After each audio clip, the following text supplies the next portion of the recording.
Hay birodarlar, Rasululloh sallallohu alayhi va sallam davrida ham, sahoba-i ikromlar davrida ham Alloh taolo osmondami, yerdami degan savolga o'rin yo'q edi. Chunki musulmonlar Alloh taoloni Qur'on va hadis asosida tanir edilar. Keyingi salaf ulamolar ham e'tiqoddan chalg'ituvchi aqidaviy masalalarni ommaga ko'tarib chiqishdan o'zlarini saqlagan. Tavhidga oid masalalarda ilmsiz va tavhid ilmiga salohiyatsiz kishilarni suhbatdan chetlatishgan. Imom Molikdan naql qilingan rivoyatda Rasululloh ummatga istinjoni o'rgatib, tavhiddan ta'lim bermasliklari mumkin emas. Ammo biror hadisda Alloh taologa yuqori tomonni, ya'ni osmonni nisbat berish tavhidga aloqador deb aytilmagan deyilgan. Soxta salafiylarning Alloh taolo osmonda degan so'zlariga quyidagi hadis aniq yorqin dalil bo'la oladi.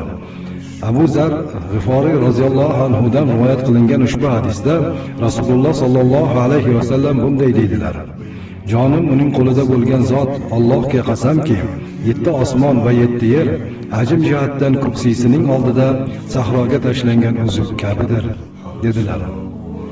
Mazkur hadis soxta salafiylarga boshqa savolga o'rin qoldirmaydigan darajada naqliy va aqliy jihatdan ochiq raddiyadir. Hadisda ma'lum bo'lganidek, yer osmonlar Alloh taoloning kursisiz qarshisida, Alloh taoloning kursisini qarshisida sahroga tashlangan uzuk misoli bo'lib qolar ekan. Shu kursining egasi Alloh taolo qanday qilib osmon ichida bo'lishi mumkin? Aqli raso aqidasi sof musulmon bu hadis orqali Alloh osmonda degan botil e'tiqodni tarqatayotgan soxta salafiylarning qanchalar adashganini bilib oladi.